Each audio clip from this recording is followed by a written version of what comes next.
After 12 years of marriage, my wife announced that she loved her coworker. She said he was a simple man and that money didn't matter to him. I just laughed, called my assistant, and told him to cancel her credit cards, stop paying for her mother's medication, and change the locks on my house. 6 hours later, she was on her knees. The announcement came on a Tuesday morning, right after I'd finished my coffee and checked the quarterly reports for my tech consulting firm. Zara stood by the kitchen island in her pressed nonprofit manager uniform, looking like she was about to deliver a PowerPoint presentation about quarterly donor retention. "Kellan, we need to talk," she said, using that tone she reserved for discussing overdue bills or my failure to remember her book club meetings. I looked up from my laptop screen, noting the way she held her shoulders rigid and her hands clasped behind her back. 12 years of marriage teaches you to read the warning signs. This wasn't about forgetting to load the dishwasher. "Miles and I have fallen in love," she continued, as if announcing a new initiative at work. "He's a simple man, Kellan. He doesn't care about all this." She gestured around our suburban kitchen with its granite countertops and smart appliances. "Money doesn't matter to him the way it does to you." I blinked twice, processing her words. Miles Carter, the facilities coordinator at her nonprofit, the guy who fixed broken copy machines and unclogged toilets, the same Miles who'd been coming to our barbecues for the past year, drinking my beer and complaining about his landlord raising the rent on his studio apartment. "Simple," I repeated, tasting the word. "That's one way to put it." Zara's chin lifted slightly, a gesture I recognized as her preparing for battle. "I know this is difficult to hear, but I can't live this lie anymore. Miles and I want to be together." I closed my laptop and leaned back in my chair, studying her face. She looked pleased with herself, like she'd just delivered particularly devastating news and was waiting for me to crumble. The problem was, I'd stopped being surprised by Zara's capacity for selfishness about 3 years into our marriage. "When did this start?" I asked, keeping my voice level. "Does it matter?" "The point is, I'm not happy. I haven't been happy for years. Miles makes me feel alive again." I nodded slowly, then pulled out my phone. "Drake, it's Kellan. I need you to handle a few things for me this morning." Zara frowned as I put the call on speaker. My assistant's voice came through crisp and professional, the way it always did when he sensed something important was happening. "What do you need, boss?" "Cancel all credit cards under Zara Brooks's name, terminate the automatic payment for Sandra Brooks's pharmacy account, and call that locksmith we used for the office renovation. I need every lock in this house changed before sunset." The silence stretched for exactly 4 seconds before Drake responded with his usual efficiency. "Consider it done. Anything else?" "That's all for now. Thanks, Drake." I ended the call and looked up at Zara, whose expression had shifted from smug satisfaction to something approaching panic. "You can't do that," she said, her voice climbing an octave. "Those are joint accounts. My mother needs her medication." "Actually, I can do exactly that. The house is in my name only, remember? You insisted on keeping your maiden name for professional reasons. The credit cards are linked to my business accounts. And your mother's medication? Well, Miles can handle that now. He's so simple and generous." Zara's face flushed red. "You're being petty." "I'm being practical. You just told me you're in love with another man and want to leave our marriage. I'm simply adjusting our financial arrangements to match this new reality." She stared at me for a long moment, and I could practically see the wheels turning in her head. Zara had always been a planner, someone who thought 3 moves ahead. But she'd made a critical error this time. She'd assumed I would react emotionally, that I'd beg or argue or storm out of the house in a rage. Instead, I was treating this like any other business transaction that had gone sideways. "I need my things," she said finally. "Of course. I'll have them delivered to Miles's apartment this afternoon. What's his address again? That place on Maple Street above the pizza shop." The color drained from her face. "How did you know where he lives?"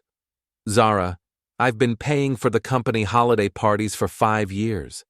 I have everyone's employment records, including their home addresses for tax purposes. I stood up and walked to the coffee maker, refilling my mug with deliberate calm. Behind me, I could hear Zara's breathing getting faster, the way it did when she was working herself up to one of her dramatic exits. "You think you're so smart," she said, "but you have no idea what you're doing. This will backfire on you." I turned around and smiled. Maybe. But here's the thing about simple men like Miles. They tend to have simple problems, like paying rent and buying groceries and covering their girlfriend's mother's prescription costs. I wonder how he'll handle all that on a facilities coordinator's salary. Zara grabbed her purse from the counter, her movements sharp and angry. "I don't need your money, Kellan. Neither does he." "Good, because as of about 10 minutes ago, you don't have access to it anymore." She stormed toward the front door, then stopped and turned back. "You'll regret this. Both of you will." "I'm sure we will," I said, raising my coffee mug in a mock toast. "Give Miles my regards." The door slammed hard enough to rattle the windows. I walked over to the security panel and watched through the camera feed as Zara got into her car, the leased BMW that was also tied to my business accounts. She'd figure that out soon enough. My phone buzzed with a text from Drake. "Cards canceled. Pharmacy notified. Locksmith will be there at 2 p.m. You want to tell me what's going on?" I typed back. "Zara's in love with a simple man. I'm helping simplify her life." Understood. Should I start documenting everything? Drake had worked for me for 3 years, handling everything from client relations to travel arrangements. He was sharp, discreet, and had an intuitive understanding of when situations were about to get complicated. More importantly, he'd never liked Zara, though he'd been professional enough to keep his opinions to himself. "Everything," I confirmed. "And Drake? This is going to get messy before it gets clean." "Looking forward to it, boss." I poured myself another cup of coffee and opened my laptop. If Zara wanted to play games, I was more than happy to accommodate her, but she'd made one critical mistake in her planning. She'd forgotten that I built my business by staying 3 steps ahead of everyone else, and I'd been watching her unhappiness grow for months. The phone rang 20 minutes later. Zara's number. "The cards aren't working," she said without preamble. That was fast. "What were you trying to buy?" "Gas. I need gas to get to work." "I'm sure Miles can help with that. Doesn't he have a car?" "Kellan, this is ridiculous. We can handle this like adults." "I thought we were. You told me you're leaving me for another man. I'm making sure you have the freedom to do exactly that without any financial entanglements." Very adult. "My mother needs her medication. You can't punish her because you're angry with me." I leaned back in my chair, noting the shift in her tone. The imperious confidence from this morning had evaporated, replaced by something that sounded almost like pleading. "I'm not punishing anyone. I'm simply no longer paying for things that aren't my responsibility. Your mother is your responsibility now. Yours and Miles's. He can't afford—" "Then maybe you should have thought about that before you fell in love with a simple man." The line went quiet for several seconds. When Zara spoke again, her voice had hardened. "Fine. Play it this way. But don't think this is over. I wouldn't dream of it." She hung up, and I immediately called Drake back. "I need you to pull all the phone records for our family plan, everything from the last 6 months, and check our cloud storage accounts. If Zara's been backing up her phone data, I want copies of everything." "Legal concerns?" "None. Joint account, joint access. I'm just exercising my rights as the account holder." "On it. Anything else?" "Yes. Book a courier service for this afternoon. I want Zara's belongings delivered to Miles Carter's apartment by 5 p.m. Professional, discreet, but thorough. Everything that's clearly hers goes." "Address?" I gave him Miles's information, then added, "And Drake? Make sure they get a signature confirmation. I want documentation that the delivery was completed." "Understood. You're being very thorough about this." 12 years of marriage teaches you to cover your bases. After I hung up, I spent the next hour going through our shared accounts systematically. Joint savings moved to a holding trust that required both signatures for withdrawal. Insurance beneficiaries updated. Investment accounts restructured. By lunchtime, Zara's access to our shared financial life had been surgically removed. The locksmith arrived at exactly 2 p.m., an efficient older man who asked no questions about why I needed every lock in the house changed immediately. While he worked, I walked through the rooms, mentally cataloging what belonged to Zara and what was mine or ours together. Her clothes, obviously. The books she'd collected but never read. The decorative items she'd insisted on buying but never dusted. The exercise equipment she'd used exactly twice. It was remarkable how little of our shared life actually belonged to her personally. My phone buzzed with another call from Zara. "The locksmith is there, isn't he?" I looked out the window at the van in the driveway. "How did you know?" "I drove by to get some things. I can't get in." "That's the point of changing the locks." "This is still my house, Kellan." "Actually, it's not. Check the deed if you want. Your name was never added. Another one of those practical decisions we made early in our marriage." "You can't just lock me out of my own home." "I'm not locking you out of your home. I'm locking you out of my home. Your home is apparently with Miles now." The silence stretched long enough that I wondered if she'd hung up. Then she spoke, and her voice carried an edge I'd never heard before. "You have no idea what you're starting." "I'm not starting anything. I'm finishing something you started this morning." "We'll see about that." This time she did hang up. I looked at the phone for a moment, then called Drake again. "Status report?" "Cards are canceled. Pharmacy account is closed. Locksmith should be finishing up soon. I've got the courier scheduled for 4 p.m. Phone records will take another hour, but I've already accessed the cloud backup. Boss, you're going to want to see this." "That bad?" "Let's just say your wife has been planning this conversation for longer than you might think. I'm putting together a file. You'll have it by the end of the day." "Good. And Drake? Start documenting everything from this point forward. Every call, every text, every interaction. Timestamps, witnesses, the works." "Expecting trouble?" "Counting on it." The locksmith finished his work at 3:30, handing me a complete set of new keys and the old locks in a box. "You want me to dispose of these?" he asked, indicating the old hardware.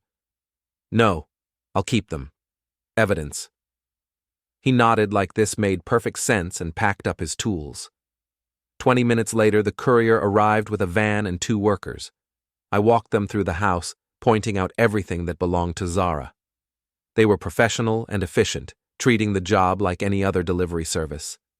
By 5 p.m., Zara's physical presence had been erased from the house as completely as her financial access. The rooms felt different, emptier, but somehow cleaner. I poured myself a drink and sat in my home office, waiting for Drake's report. It arrived at 6 p.m. via encrypted email. The subject line read, "You're going to need a lawyer." The phone records showed months of calls between Zara and Miles, increasing in frequency over the past 8 weeks. But more interesting were the calls to her friend Yvonne, her mother Sandra, and someone named Jennifer Walsh, who turned out to be a divorce attorney. The cloud backup was even more revealing. Text messages planning today's conversation, discussions about asset division, and most damaging of all, recorded voice memos where Zara practiced different versions of her announcement speech. But the real treasure was a series of messages between Zara and Miles discussing their timeline. They'd been planning to move in together for weeks. Miles had already given notice on his apartment, forfeiting his security deposit to break the lease early. They'd assumed I would be the one to leave the house, giving them time to establish residency and strengthen Zara's claim to half of everything. The last message in the chain was from this afternoon. "He changed the locks. This wasn't supposed to happen. We need a new plan." I forwarded the entire file to my own attorney with a note. "Divorce proceedings likely incoming. Please review and advise." Then I called Drake one more time. "How did the delivery go?" "Signed and confirmed." Miles Carter himself answered the door. looked surprised to see so many boxes. I bet he did. Anything else? Yeah. I drove by his building after the delivery. Zara's car is parked outside, but she's not going in. She's been sitting there for over an hour. I looked out my window at the darkening sky. She's probably trying to figure out her next move. What do you think that'll be? Something dramatic. Zara doesn't do subtle when she's cornered. Want me to keep monitoring? For now. But Drake? Tomorrow we start playing offense. I hung up and walked through my house, checking the new locks and setting the security system. For the first time in months, maybe years, the space felt entirely mine. No tension in the air, no unspoken resentments, no careful navigation around someone else's moods. My phone buzzed with a text from an unknown number. This isn't over. I typed back, I certainly hope not. Then I poured another drink and started planning my next move. Zara wanted to play games with a simple man? Fine. But she'd forgotten something important about simple plans. They only work when everyone follows the script. And I'd never been very good at following other people's scripts. The next morning brought 3 developments that confirmed my suspicions about Zara's character and her capacity for strategic thinking. First, she'd spent the night in her car outside Miles's apartment building because his studio was too small for all her belongings. Second, she'd called in sick to work, which meant she was planning something that required a full day of preparation. Third, she'd retained Jennifer Walsh, the divorce attorney, whose consultation fees started at $500 per hour. Drake arrived at my office with coffee and a folder thick enough to stop a bullet. Your wife's been busy, he said, settling into the chair across from my desk. Phone records show 17 calls between 6 p.m. yesterday and 6 a.m. this morning, mostly to her lawyer, her mother, and someone named Yvonne Martinez, who appears to be her closest friend. Yvonne's the one who encouraged her to join that book club that never actually read any books, I said, flipping through the documentation. What kind of strategy are they cooking up? The nuclear option. According to the text messages I intercepted this morning, she's planning to file an emergency petition claiming financial abuse and domestic violence. I looked up from the papers. Domestic violence. I never touched her. Doesn't matter. The accusation alone can freeze your assets and get you removed from your own house while the courts sort it out. It's a common tactic in high-asset divorces. Make the accusations, force you to spend months proving your innocence, and meanwhile, she gets temporary control of everything. I leaned back in my chair, considering this information. It was exactly the kind of move Zara would make. Dramatic, potentially devastating, and completely divorced from reality. She'd always been willing to bend the truth when it served her purposes, but this represented a new level of calculation. How long do we have? She's meeting with her lawyer at 10 a.m. If they file today, you could be served by this afternoon. Then we need to move faster. What did you find in the cloud backup? Drake opened his laptop and turned it toward me. Voice memos. Lots of them. Your wife apparently likes to practice her conversations before she has them. He played the first recording, and Zara's voice filled the office. Kellan, I need to tell you something important. Miles and I have fallen in love, and I think it's time we discussed the future of our marriage. The second version was more aggressive. I'm not happy, Kellan. I haven't been happy for years. Miles makes me feel alive in ways you never could. The third version was the one she'd actually used, polished and rehearsed to deliver maximum impact while maintaining plausible deniability about her true intentions. She's been planning this for weeks, I said. Months, actually. There are recordings going back to February, but here's the interesting part. Listen to this one from last week. This recording was different, a conversation between Zara and someone else. Miles's voice was unmistakable, even through the phone's speakers. You sure he won't just give you half of everything and walk away? Miles asked. Kellan's too proud for that. He'll fight, which is exactly what we want. The longer this drags out, the more expensive it gets for him. Eventually, he'll settle just to make it stop. And if he doesn't? Then we go with plan B, a few bruises, a hospital visit, and suddenly I'm the victim of an abusive husband. The courts eat that stuff up. I stared at the laptop screen, processing what I'd just heard. She's planning to fake domestic violence? Gets better, keep listening. Zara's voice continued. The beauty of it is, once the accusation is made, it doesn't matter if it's true. The damage is done. His business reputation, his relationships, his access to assets, all frozen while he tries to prove he's not a wife-beater. What about your mother's medication? What about it? Once I get control of his accounts, I can pay for whatever she needs. Besides, a few days without her pills won't hurt her. Might even help our case if she has to go to the hospital. The recording ended, and I sat in silence for several seconds. I'd known Zara was selfish, but this level of calculated cruelty was beyond what I'd imagined her capable of. How many people know about this plan? I asked. Based on the phone records, at least 4. Zara, Miles, the friend Yvonne, and possibly her mother. There might be others. I stood up and walked to the window, looking out at the city street below. People hurrying to work, living their normal lives, unaware that somewhere in this same city, my wife was planning to destroy me with false accusations and manufactured evidence. Drake, I need you to make some calls. First, contact my attorney and set up an emergency meeting for this afternoon.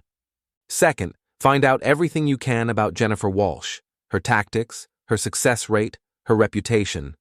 Third, I want a private investigator, someone discreet, who specializes in domestic cases. Already on it. I took the liberty of reaching out to someone I know, former police detective named Rebecca Torres. She's expensive but thorough. Good. What else? I've been thinking about your wife's timeline. She's moving fast because she has to. Miles gave up his apartment. She spent the night in her car, and they're both missing work. They need a resolution quickly, which means they're going to be sloppy. I nodded, seeing his logic. Desperation makes people careless. Exactly. So maybe we let them make the first move, document everything, and then respond with overwhelming force. My phone rang before I could respond. Zara's number. Answer it, Drake said, pulling out his own phone. I'll record the call. I put the phone on speaker. Good morning, Zara. Kellan, we need to talk. This situation has gotten out of hand. Her voice sounded different, tired, stressed, but with an undertone of determination that I recognized as dangerous. I thought we talked yesterday. You're in love with Miles. Money doesn't matter to him, and you want to be together. What's left to discuss? I want to come home, to get some things I forgot. Everything that was yours has been delivered. If you need something specific, I can have it couriered. I need to see the house. There are important documents, personal items, things that can't just be boxed up and shipped. I looked at Drake, who was typing rapidly on his phone. He showed me the screen. Stall her. Torres is on her way. What kind of documents? I asked. Insurance papers, tax records, family photos, things we need to divide properly. Those are all in my office. I can have copies made. Kellan, please. I know you're angry, but we were married for 12 years. Can't we handle this with some dignity? The word dignity, coming from someone who'd spent the night in her car outside her lover's apartment, was almost funny. But there was something else in her tone, something that sounded almost like panic. Where are you calling from? I asked. A pause. Does it matter? Just curious. Are you at Miles's place? Another pause, longer this time. We're figuring out the living arrangements. I see. And how's that going? Fine. Everything's fine. But her voice said otherwise. I could practically hear the stress fractures forming in her carefully constructed plan. Glad to hear it. Well, if you need anything else, you have my number. Wait. Kellan, I think we should consider mediation. Fighting over this won't help anyone. I'm not fighting. I'm simply protecting my interests while you pursue your new relationship. It doesn't have to be adversarial. You're right. It doesn't. But that's entirely up to you. I hung up and looked at Drake. She's scared. Good. Scared people make mistakes. Torres should be here in 20 minutes. You want to hear what she found out about Miles? Everything. Drake opened another file. Miles Carter, 29 years old, facilities coordinator at Helping Hands, nonprofit for 2 years. Before that, he worked maintenance at 3 different apartment complexes, got fired from 2 of them for poor performance. Credit score in the low 500s, owes $12,000 on credit cards, behind on student loans from a community college program he never finished. So he's broke. Worse than broke. He's been borrowing money from coworkers for the past 6 months. And here's the interesting part. He's been telling people that his girlfriend's husband is loaded and they're expecting a big settlement soon. I stared at Drake. He's been talking about this? Apparently, he's not very discreet. Torres found 3 people willing to go on record about conversations where Miles bragged about landing a rich woman and never having to work again. So this isn't just about love. It's about money. It was always about money. Your wife just convinced herself it was about love. The intercom buzzed, and my secretary announced that Rebecca Torres had arrived. She turned out to be a compact woman in her 40s, with graying hair and sharp eyes that seemed to catalog everything in the room within seconds of entering. "Mr. Brooks," she said, shaking my hand with a firm grip. "Drake filled me in on the basics. Your wife is planning to file false domestic violence charges to gain leverage in a divorce proceeding. That's what the evidence suggests. I've seen this pattern before. The good news is that false accusations often fall apart under scrutiny. The bad news is that they can do significant damage before the truth comes out." She sat down and opened a tablet. "I need to ask some uncomfortable questions. Have you ever struck your wife?" "No." "Threatened her?" "No." "Destroyed her property? Controlled her movements? Monitored her communications?" "No, and no. Well, except for monitoring the communications we're doing now, but those are joint accounts." "Good. Any witnesses to arguments or confrontations?" "We rarely argued in front of other people. Zara preferred to keep our problems private." Torres nodded. "That's actually helpful. If she claims a pattern of abuse, she'll need to explain why no one ever saw evidence of it. What about your business? Any employees who can speak to your character?" "Dozens. I've never had a complaint, never lost my temper with staff, never been anything but professional." "Excellent. Now, let's talk about what we're going to do." She outlined a strategy that was both simple and comprehensive. Document everything, gather character witnesses, prepare for the accusations before they were made, and most importantly, let Zara and Miles continue making mistakes while we built an airtight defense. "The key is patience," Torres said. "They're operating on emotion and desperation. We're going to operate on facts and preparation." After she left, Drake and I spent the rest of the morning organizing our evidence and preparing for what was coming. At 11:30, my attorney called with an update. "They filed," he said without preamble. "Emergency petition for restraining order, temporary spousal support, and exclusive use of the marital home. The domestic violence allegations are exactly what you predicted." "How bad?"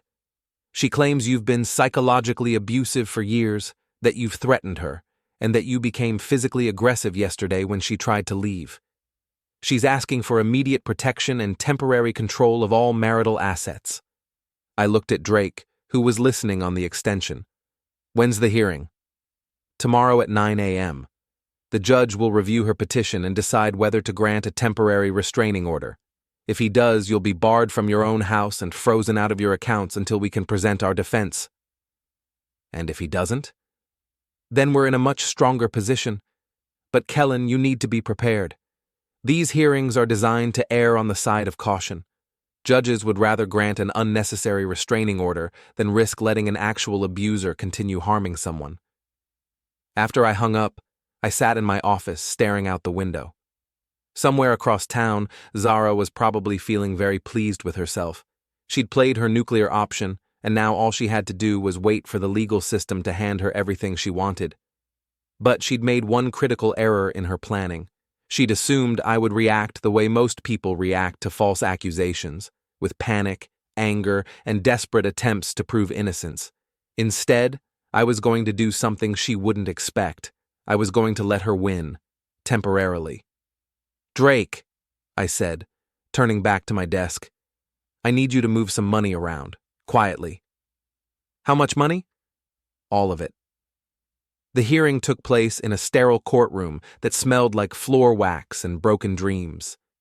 Judge Patricia Hendricks, a woman in her 60s with steel gray hair and reading glasses that made her look like a disapproving librarian, reviewed Zara's petition with the kind of thorough attention that suggested she'd seen this exact scenario play out dozens of times before. Zara sat at the plaintiff's table with Jennifer Walsh, looking appropriately fragile in a conservative blue dress and minimal makeup. She'd even managed to produce some very convincing dark circles under her eyes, though I suspected those came from spending 2 nights sleeping in her car rather than from any trauma I'd inflicted. My attorney, Richard Moss, had warned me to expect the worst. "The system is designed to protect potential victims," he'd said. "We'll have our chance to present evidence later, but today is about damage control." Judge Hendricks looked up from the papers and addressed Zara directly. "Mrs. Brooks, you're alleging that your husband has engaged in a pattern of psychological and financial abuse, and that this escalated to physical intimidation when you attempted to leave the marriage. Is that correct?" "Yes, Your Honor." Zara's voice was steady, but carried just the right note of barely controlled emotion. "I've been afraid to leave for years because of his control over our finances. When I finally found the courage to tell him I wanted a divorce, he became violent and threatening. Can you describe the specific incident that prompted you to seek this restraining order?" Zara took a breath, as if steeling herself to relive a traumatic memory. "When I told him I was leaving, he became enraged. He started yelling, throwing things. He grabbed my arm hard enough to leave bruises and told me I would never get a penny from him. Then he had all the locks changed so I couldn't even get my belongings. It was a masterful performance, mixing just enough truth with carefully crafted lies to create a compelling narrative. The part about changing the locks was accurate, which would make the rest of her story seem more credible." Judge Hendricks turned to my attorney. "Mr. Moss, how does your client respond to these allegations?" Richard stood up, his expression appropriately grave. "Your Honor, my client categorically denies any physical or psychological abuse. The financial actions he took were in direct response to Mrs. Brooks's announcement that she was leaving the marriage for another man. He was protecting his assets, which is his legal right. Does he have evidence to support this version of events?" "We do, Your Honor, but we would request a full hearing to present that evidence properly." The judge nodded and made some notes. This was the critical moment, the decision that would determine whether I spent the next several months locked out of my own life while the courts sorted through the competing narratives. "Mrs. Brooks," the judge said, "do you have medical documentation of the injuries you claim to have sustained?" Zara's composure flickered for just a moment. No, Your Honor. I was too frightened to seek medical attention immediately. But I have photographs." She handed some papers to the bailiff, who passed them to the judge. I couldn't see the images, but I could guess what they showed. Bruises that could have come from anywhere, photographed at angles that made them look as dramatic as possible. Judge Hendricks studied the photographs for several long seconds. "These appear to be relatively minor injuries. When were these photographs taken?" "The morning after the incident, Your Honor." "And you're certain these injuries were caused by your husband's actions?" Another flicker of uncertainty.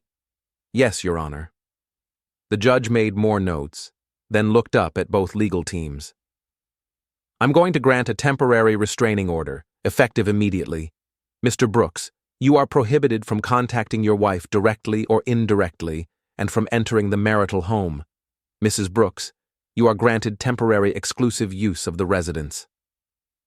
My heart sank, but Richard had prepared me for this outcome. The real battle would come later, when we had a chance to present our evidence in a full hearing.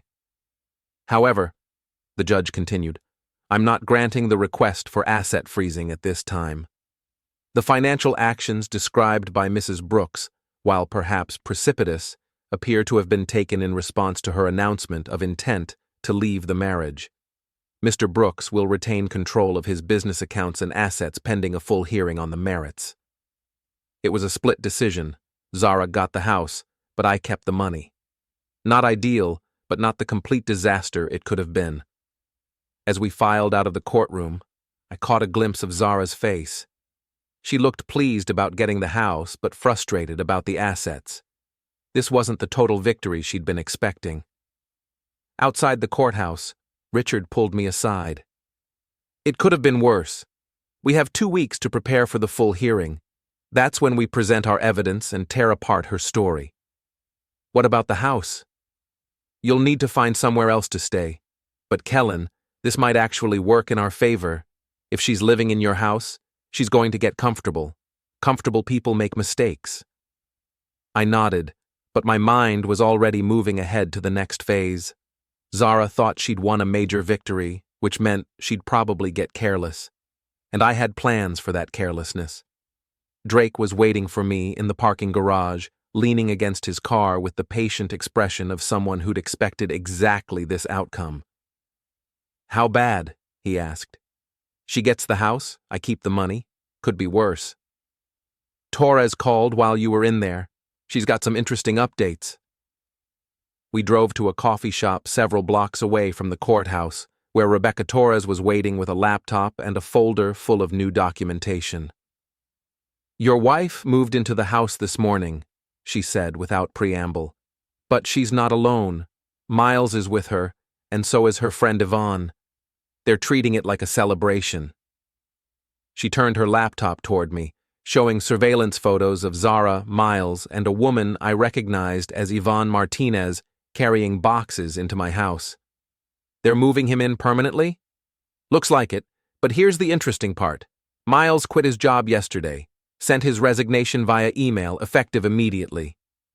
I stared at the photos. He quit? Gets better. I talked to his former supervisor this morning. Miles told several co-workers that he wouldn't need to work anymore because his girlfriend was about to come into a lot of money. Drake leaned forward. He's counting on winning the divorce settlement. Which means he has no income and no prospects, Torres continued. And your wife is supporting him with... What exactly?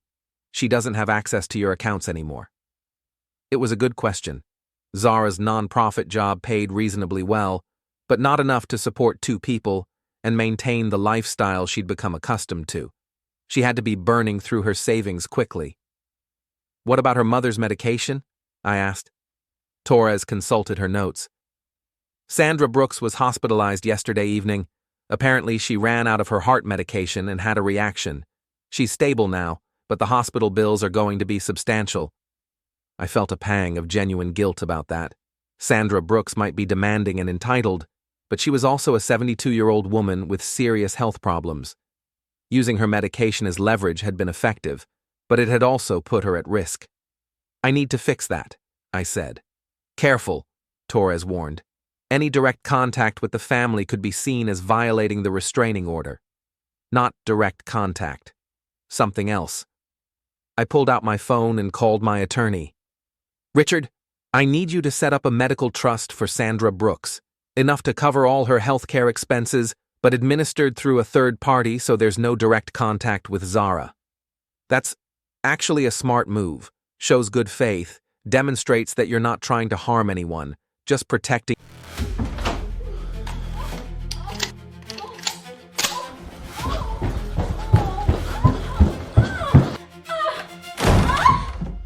In my house! You bastard! Relax, man. It's just business. Please, don't shoot! Get off! You won't do it. You don't have the guts. Don't! Please don't shoot him! Please! I'm begging you! Don't do this! No! Please, no!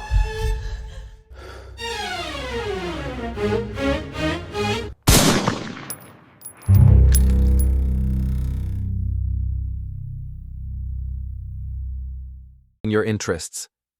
How quickly can you set it up? By the end of the day. But Kellan, why are you doing this? Strategically, her mother's medical crisis actually helps our case. It shows the consequences of Zara's choices. I looked at the surveillance photos again, seeing Zara and Miles laughing as they carried boxes into my house. Because I'm not trying to hurt innocent people. I'm trying to prove a point. After I hung up, Torres gave me a look that was part approval, part concern. You're playing a longer game than most people in your situation. What do you mean? Most men facing false domestic violence charges either collapse under the pressure or lash out in ways that make them look guilty. You're doing neither. You're staying calm, making rational decisions, even showing compassion for people who don't deserve it. And that helps us how? It builds a narrative. When we get to the full hearing, we're not just going to prove that Zara's accusations are false. We're going to show the judge exactly who you are versus who she is. Drake nodded. Character assassination, but with facts. Exactly. And speaking of facts, I have more. Torres opened another file. I've been digging into Miles Carter's background. The financial problems are worse than we thought. He owes money to at least 6 different people, including some who aren't particularly patient about collection. She showed me a series of documents, loan agreements, past due notices, and what looked like increasingly threatening letters from creditors. How much does he owe? Close to $30,000, not counting the credit cards, and some of these debts are to people who don't report to credit agencies, if you know what I mean. I studied the papers, seeing a pattern of poor decisions and mounting desperation. He's not just broke. He's in real trouble. Which explains why he was so eager to latch onto your wife. This isn't a love story. It's a financial rescue operation. Does Zara know about this? Based on the phone records, no. He's been very careful to hide the extent of his problems. But that kind of secret doesn't stay hidden long, especially when you're living together. I leaned back in my chair, processing this information. Zara thought she'd traded a controlling husband for a simple man who didn't care about money. In reality, she'd traded financial security for a man whose desperation about money had driven him to pursue her in the first place. How long before his creditors start calling? I asked. They already are. I have recordings of at least 3 calls to his phone in the past 2 days. He's not answering, but they're leaving messages.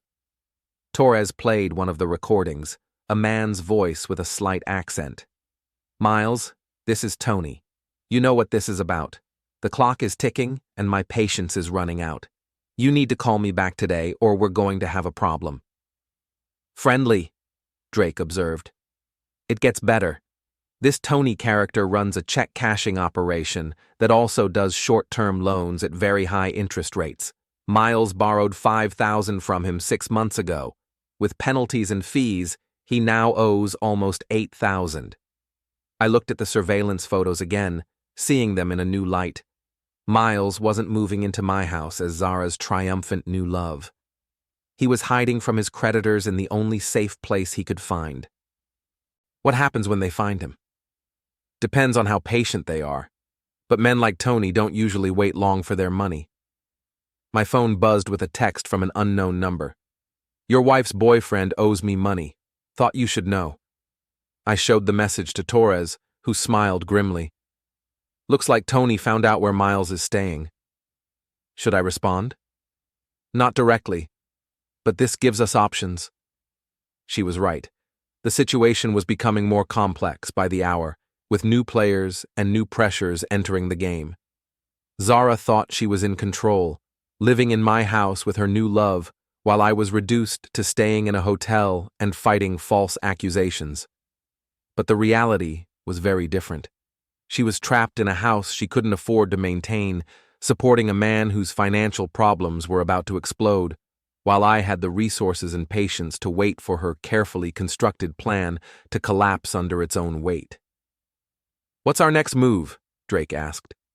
I looked at the photos one more time, then closed the folder. We wait, and we document everything. Zara's about to discover that getting what you want isn't the same as being able to handle what you get. Torres nodded approvingly. Patience and preparation, the two things that win these kinds of cases. But as we left the coffee shop, I couldn't shake the feeling that we were missing something important. Zara was impulsive and selfish, but she wasn't stupid.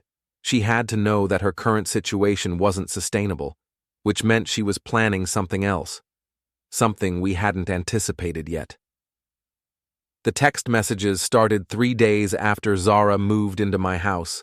Not to me directly, the restraining order prevented that, but to my business phone, my email, and even my LinkedIn account. Someone was conducting a systematic campaign to destroy my professional reputation.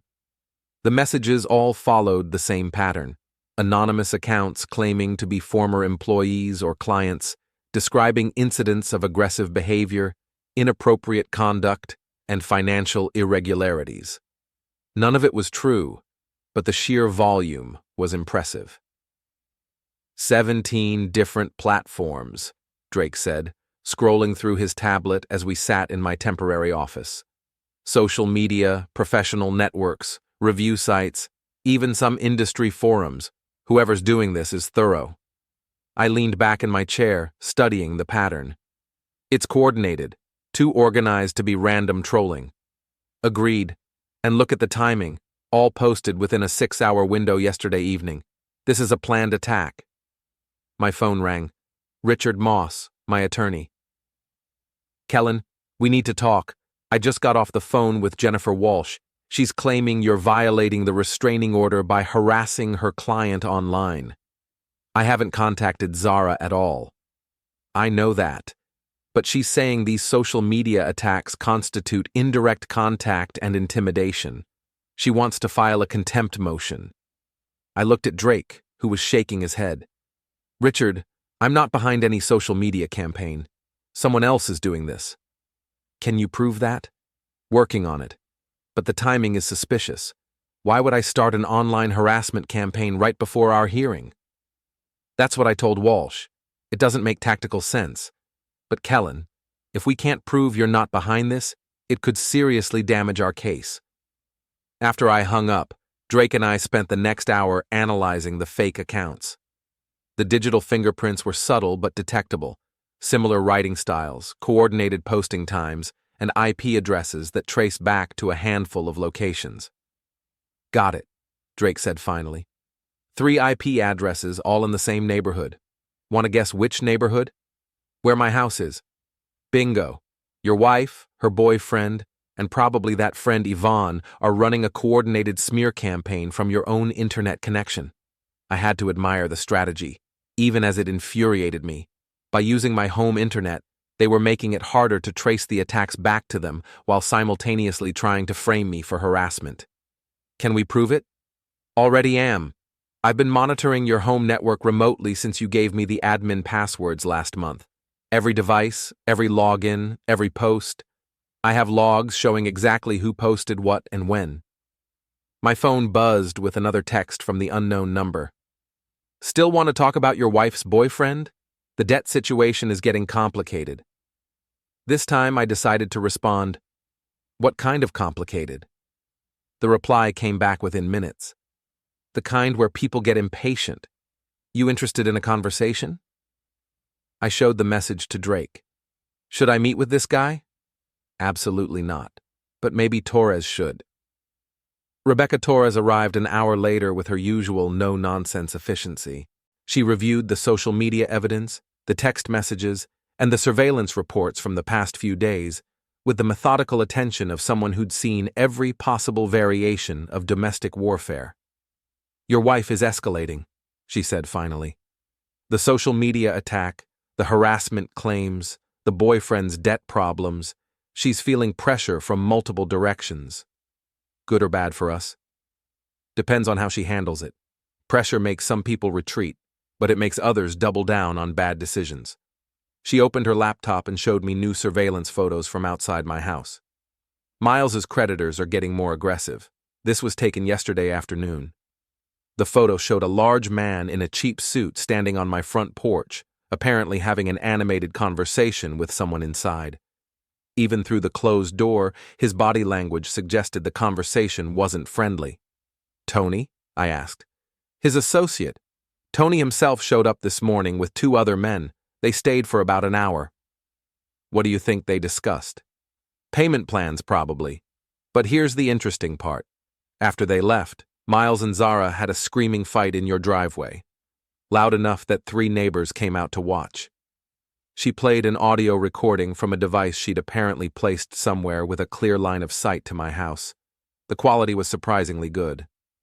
"You told me you didn't owe anyone money," Zara's voice high and angry. "It's not that simple. These are business loans, investments that didn't work out." $30,000, Miles.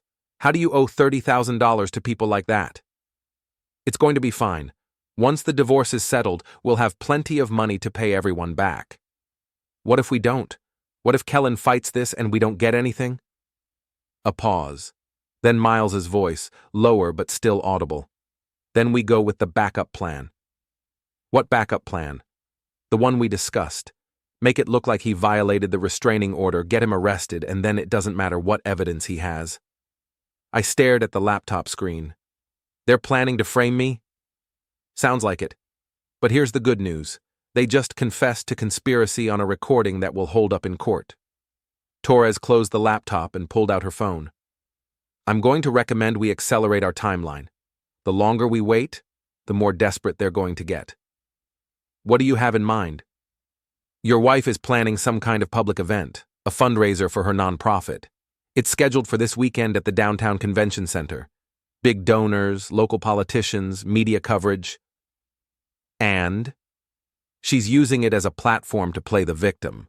According to my sources inside the nonprofit, she's planning to give a speech about surviving domestic abuse and finding the courage to leave." Drake looked up from his tablet. "Public sympathy campaign." "Exactly.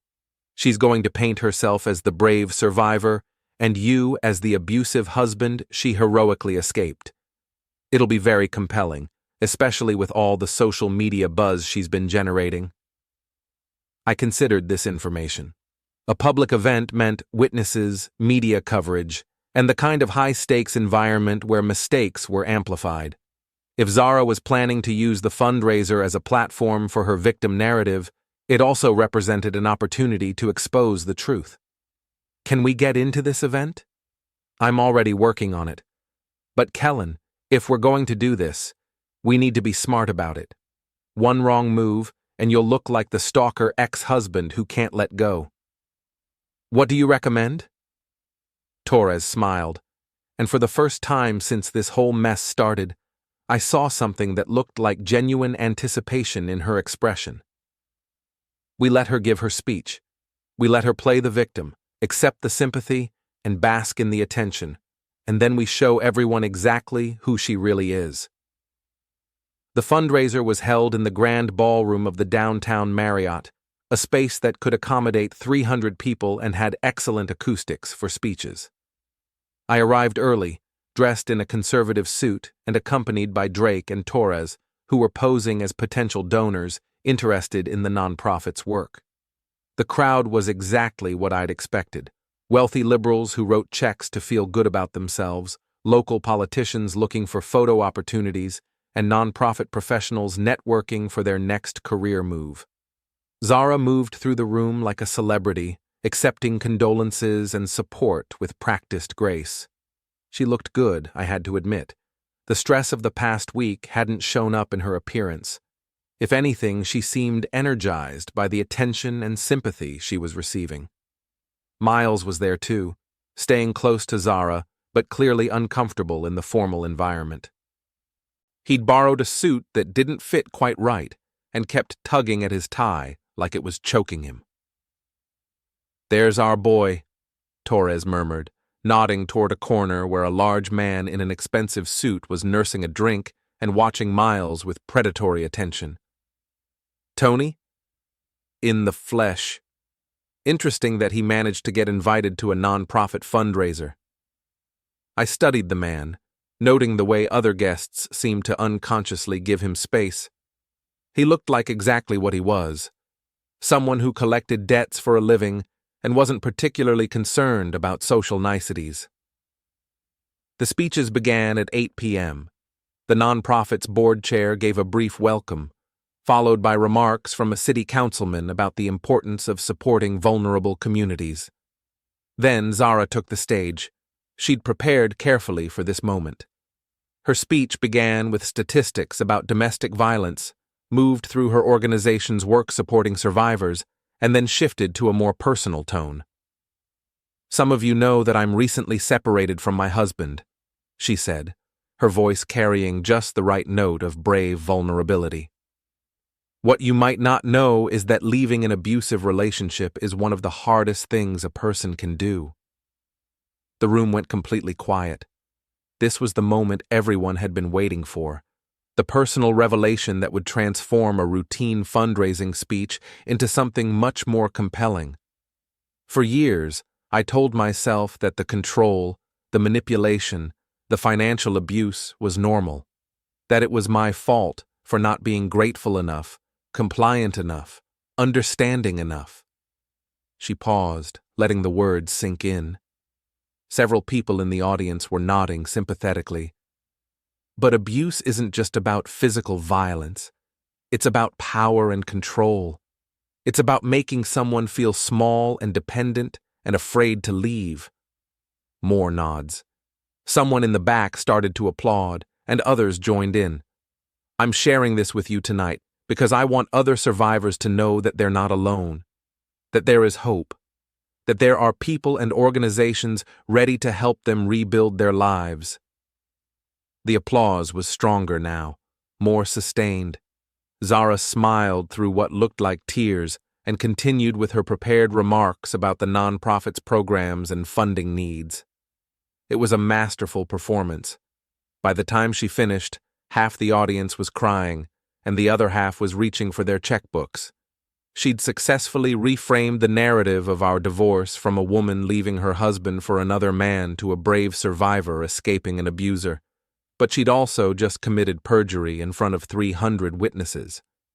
Torres leaned over and whispered, "Now." I nodded. She pulled out her phone and sent a text message. Within 30 seconds, the hotel's audio-visual system switched from the podium microphone to a different input source. Zara's voice filled the room, but not the words she'd just spoken. Instead, the audience heard the recording from her cloud backup. The beauty of it is, once the accusation is made, it doesn't matter if it's true. The damage is done. His business reputation, his relationships, his access to assets, all frozen while he tries to prove he's not a wife-beater. The room went silent. Zara looked around in confusion, then up at the sound booth, trying to figure out what was happening. The recording continued with Miles's voice. "What about your mother's medication?" And Zara's response.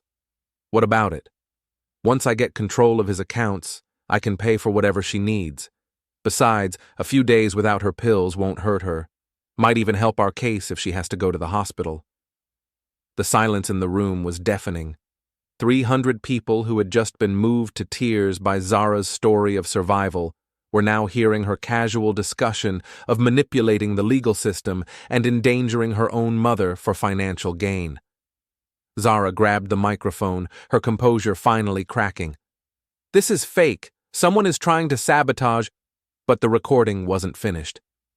The next clip was Miles bragging to his coworkers about landing a rich woman and never having to work again. Then Zara practicing different versions of her announcement speech, workshopping the most hurtful ways to tell me she was leaving. By the time the audio ended, the room had emptied by half. The remaining guests were staring at Zara with expressions ranging from shock to disgust.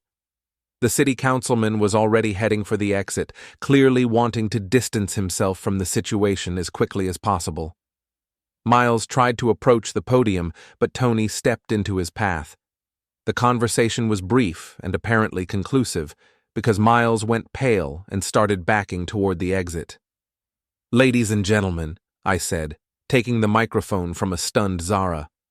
"I apologize for the disruption, As you've just heard, my wife has been planning this divorce for months, including the false accusations she's made against me. I wanted you to hear the truth before you wrote any checks based on lies. The remaining audience members were filing out rapidly now, leaving behind half-finished drinks and untouched desserts. The nonprofit's board chair was having what looked like a heated conversation with several major donors near the exit. Zara stood frozen at the podium, her carefully constructed public image collapsing in real time. Miles had disappeared entirely, probably trying to avoid Tony and his associates. "You planned this," she said, her voice barely audible. "I documented it. There's a difference. This will destroy everything, the non-profit, my career, my reputation. You did that yourself. I just made sure people knew the truth." Torres appeared at my elbow. "We should go. Hotel security is going to want to clear the room and the police are probably on their way." As we headed for the exit, I caught a glimpse of Tony cornering Miles near the coat check. The conversation looked intense and one-sided. Outside the hotel, Drake was waiting with the car. "How did it go?" "See for yourself," Torres said, showing him her phone. Someone had already posted video of the evening's events on social media. The hashtag Zara Exposed was starting to trend. "The internet works fast," Drake observed. "Faster than Zara anticipated. By tomorrow morning, everyone in the city is going to know exactly who she really is." My phone rang as we drove away from the hotel. Richard Moss. "Kellan, what the hell just happened? I'm getting calls from reporters asking for comment about some kind of public confrontation. I presented evidence in a public forum." "Evidence of what?" "That my wife perjured herself in court and has been running a systematic campaign to destroy my reputation based on false accusations." A pause. "Please tell me you have documentation for everything you just did." "Every second of it. Audio, video, witness statements, the works." "Good, because Jennifer Walsh is probably going to file an emergency motion claiming you violated the restraining order by confronting her client in public." I never spoke to Zara directly until she approached me. Everything I did was legal and documented. "I hope so, because this is either going to win your case or destroy it completely." After I hung up, I looked out the window at the city lights passing by. Somewhere out there, Zara was probably trying to figure out how to recover from the most public humiliation of her life. Miles was dealing with creditors who were no longer willing to wait for payment, and I was finally free to tell my side of the story. But Torres was right about one thing.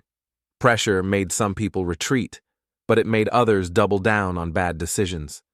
And I had a feeling Zara wasn't ready to retreat yet. The video went viral overnight.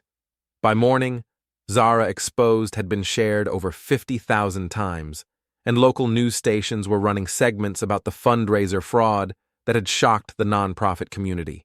Zara's carefully crafted victim narrative hadn't just collapsed, it had been obliterated in the most public way possible. But instead of retreating, she doubled down.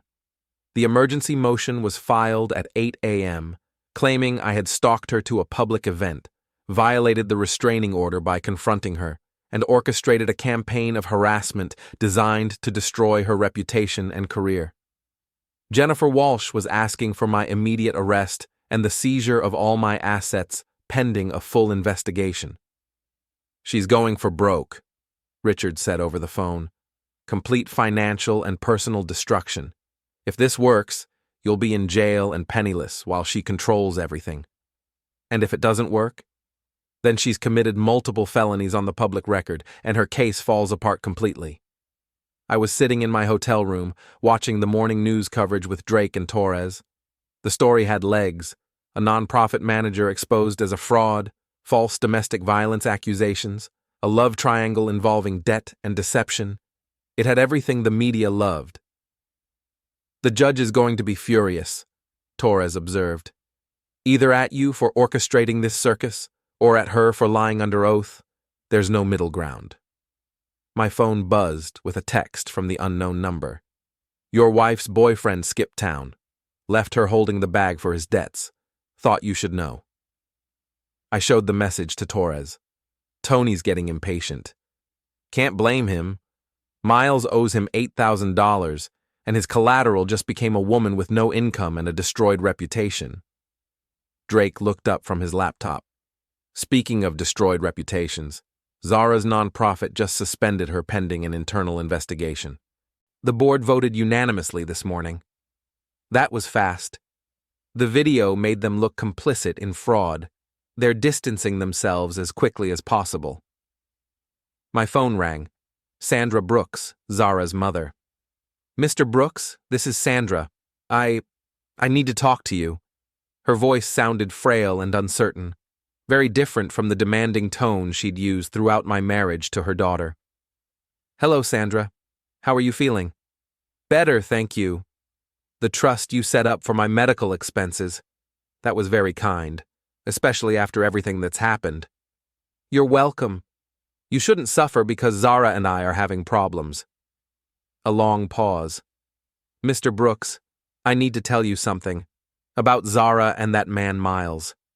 There are things you don't know. What kind of things? Can we meet? Somewhere private? There are people looking for Miles, and they think I might know where he is. I looked at Torres, who was listening on speaker. She nodded. Of course. Where would you like to meet? We arranged to meet at a coffee shop near Sandra's apartment. She was already there when I arrived, looking older and more fragile than I remembered. The stress of the past week had clearly taken a toll. Thank you for coming, she said as I sat down across from her. I wasn't sure you would, after everything Zara has said about you. Sandra, I never hurt your daughter. Not physically, not emotionally. Whatever problems we had, violence was never part of it. She nodded, tears forming in her eyes. I know. I've known all along. Zara, she's always been good at making herself the victim of whatever situation she's in, even as a child. What did you want to tell me? Sandra pulled a manila envelope from her purse. Miles came to see me 3 days ago. He was scared, talking about people who were after him, debts he couldn't pay. He asked me to hold on to some papers for him. She slid the envelope across the table. I looked at them after I saw the news this morning. I think you should have them. Inside the envelope were loan documents, payment records, and what looked like a detailed plan for targeting me specifically. Miles hadn't just stumbled into a relationship with Zara. He'd researched her, identified her as the wife of a successful businessman, and systematically pursued her as a solution to his financial problems. He planned all of this, I said, reading through the documents. From the beginning.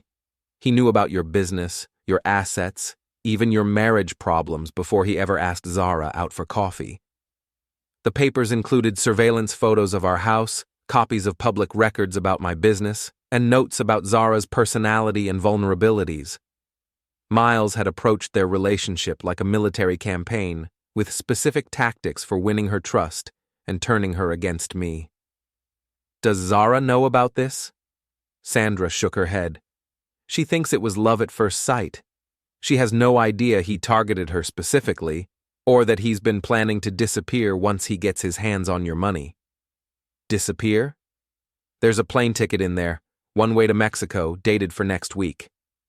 I found the ticket confirmation, printed from Miles's email account.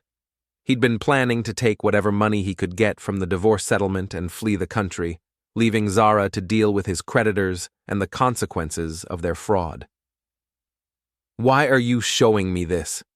Sandra looked down at her hands. Because I'm ashamed of what my daughter has become, of what I helped her become by always taking her side, always believing her stories, and because those men who are looking for Miles, they came to my apartment yesterday. What did they want? Information about where he might be. They think because I'm Zara's mother, I must know his plans. When I told them I didn't, they weren't very polite about it. She rolled up her sleeve, showing bruises on her forearm that looked fresh and painful. They hurt you? Just to make a point. But they said they'd be back if Miles doesn't pay what he owes. And if they can't find him. She didn't finish the sentence, but the implication was clear. Tony and his associates were going to hold Zara responsible for Miles's debts, whether she knew about them or not. Sandra, you need to call the police. And tell them what? That I'm being threatened by loan sharks because my daughter's boyfriend owes them money. They'll just tell me it's a civil matter. She was probably right. The police couldn't do much about private debt collection unless actual crimes were committed, and men like Tony were usually careful to stay just on the legal side of intimidation. What do you want me to do? I don't know. Maybe nothing. Maybe Zara deserves whatever happens to her. But she's still my daughter, and I can't just stand by and watch her get hurt because she was stupid enough to trust the wrong man. I studied Sandra's face, seeing genuine fear and regret. She'd spent years enabling Zara's worst impulses, but she was finally recognizing the consequences of that choice. I'll see what I can do, I said finally. Thank you. And Mr. Brooks, I'm sorry for everything. You were a good husband to her, better than she deserved. After Sandra left, I sat in the coffee shop reviewing Miles's documents and trying to figure out my next move. The evidence was damning, proof that the entire relationship had been a calculated fraud from the beginning. But it also put Zara in genuine danger from people who didn't care about legal niceties or innocent explanations. Torres arrived 20 minutes later, took one look at the papers, and whistled softly. Your wife picked the wrong man to have an affair with. The question is, what do we do about it? Legally? This evidence destroys any remaining credibility she might have had. The judge will throw out her case and probably refer her for prosecution. And practically? Practically, she's about to find out that actions have consequences. Tony's not going to wait for the legal system to sort this out. My phone rang. Zara's number. Torres nodded, pulling out her recording device. Answer it. Let's see how desperate she's gotten. Hello, Zara. Kellan, we need to talk. Her voice sounded different, smaller, frightened. I thought we weren't supposed to have contact. Please, this is important. People are looking for Miles, and they think I know where he is. Do you? A pause. He's gone. He left yesterday morning and won't answer his phone. These men came to the house, your house, and they were asking questions. What kind of questions? About money Miles owes them. A lot of money. They said if I can't find him, I'm responsible for his debts. I looked at Torres, who was taking notes while recording the call. That sounds like a problem for you and Miles to work out. Kellan, please. I know I messed up. I know I hurt you. But these aren't the kind of people who care about legal technicalities. They want their money, and they think I have it. Do you have it? Of course not. I don't have access to anything anymore. You made sure of that. There it was, the admission that her entire plan had been based on gaining control of my assets. Not love, not compatibility, not even genuine unhappiness with our marriage. Just money. What do you want me to do about it? I don't know. Maybe we could work something out. Drop the legal proceedings, go back to the way things were. You mean pretend the last 2 weeks never happened? Pretend you didn't lie under oath, destroy my reputation, and move your boyfriend into my house? I made mistakes.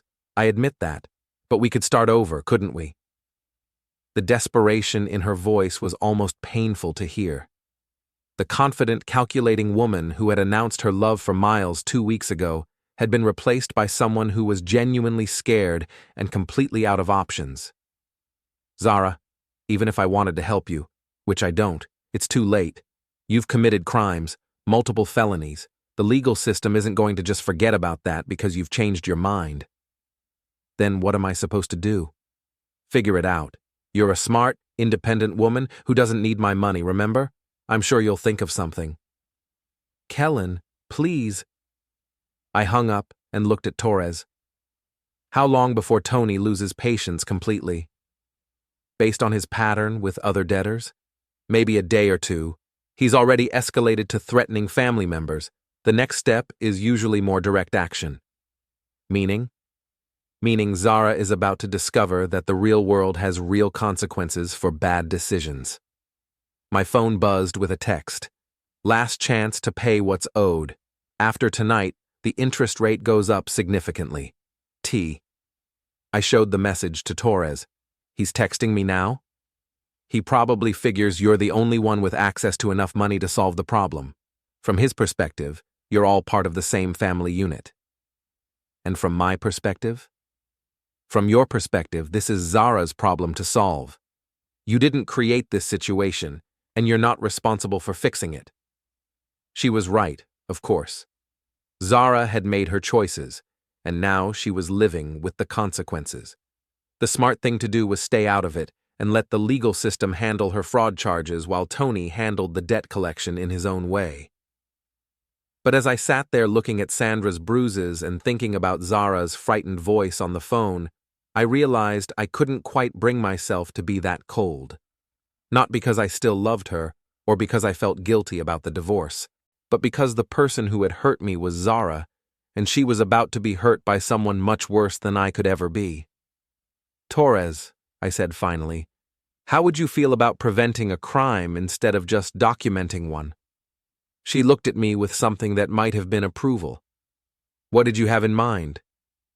Something that solves everyone's problems at once, including yours? Especially mine. The plan was simple, elegant, and completely legal. It was also the kind of thing that would either end this mess permanently or make it infinitely worse. But at this point, I was willing to take that risk. The plan didn't require violence. It didn't require threats. It didn't even require me to spend $1. It only required timing. By midnight, everything was in place. Torres handled the law enforcement side quietly. Not arrests, yet, but reports, statements, paper trails. Tony's operation wasn't illegal enough to shut down immediately, but it lived in a gray zone that collapsed the moment real scrutiny appeared. Financial crimes unit, tax compliance, licensing questions, the kind of attention men like Tony avoided at all costs. Drake handled the digital side, messages, metadata, IP logs, every false post, every coordinated smear, every recording, packaged, indexed, mirrored, and time-stamped, and I handled the part Zara never saw coming. At 12:47 a.m., I forwarded Miles's documents, all of them, to 3 places simultaneously. First, my attorney, for court submission. Second, Jennifer Walsh, Zara's lawyer, with a single line in the email body. Full disclosure, you may want to review your client's exposure. Third, Zara herself. No commentary, no threats, just facts. Her phone rang 2 minutes later. I didn't answer. At 1:02 a.m., Jennifer Walsh called Richard. At 1:11 a.m., the emergency motion was withdrawn. At 1:19 a.m., the restraining order was voluntarily suspended pending review, citing newly discovered evidence. At 1:34 a.m., Zara showed up at the hotel. No makeup, no confidence, no script. She stood in the lobby like someone waiting for a verdict that had already been decided. You planned this, she said when I stepped out of the elevator. No, I replied calmly. You did. Her hands were shaking. They're everywhere. The creditors, the reporters, the board. My lawyer won't answer my calls anymore. That tends to happen when clients lie under oath and drag attorneys into it. She swallowed. Miles is gone. He took what little cash I had and disappeared. I know. You sent me those documents on purpose, she said. You wanted me to see the truth. I wanted you to understand it. Her voice cracked. They think I owe his debts.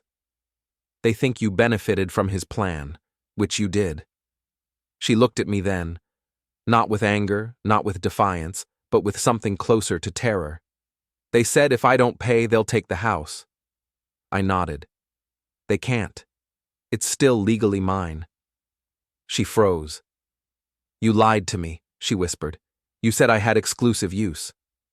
Temporary use, pending review, which no longer applies. At that moment, Drake walked into the lobby and handed me his phone. Update, he said quietly. Tony's operation just went dark. Licenses pulled. Accounts frozen. He's leaving town. Zara exhaled in a sob that sounded like relief. And the nonprofit? She asked. Drake didn't answer. I did. They terminated you, effective immediately. Public statement goes out at 9. She sank into a chair like her legs had finally given up. So this is it, she said. You destroyed me. I looked at her for a long moment. No, Zara, I stopped you. She laughed weakly. What's the difference? The difference, I said, leaning down so she had to look at me, is that I didn't lie. I didn't steal. I didn't accuse someone of crimes they didn't commit. She started to cry then, not theatrically, not performatively, for real. What happens now? She asked. That's up to you, I said. But here's what won't happen. I straightened. You won't touch my money. You won't touch my business. You won't touch my name. Her phone buzzed, then buzzed again, and again. She didn't answer. Outside, the city kept moving. Cars passed, lights flickered. Life went on, indifferent to her collapse. I turned away. Kellan, she said behind me. If I could go back. You can't, I replied, already walking toward the elevator. That's the point. The doors closed. By morning, the headlines had shifted. Not about abuse, not about survival, but about fraud, false allegations, and a nonprofit scandal no one wanted their name attached to. Miles was never found. Tony vanished. And Zara, she faded. No courtroom drama, no redemption arc, no apology tour, just consequences. And for the first time in 12 years, my life was finally, completely mine.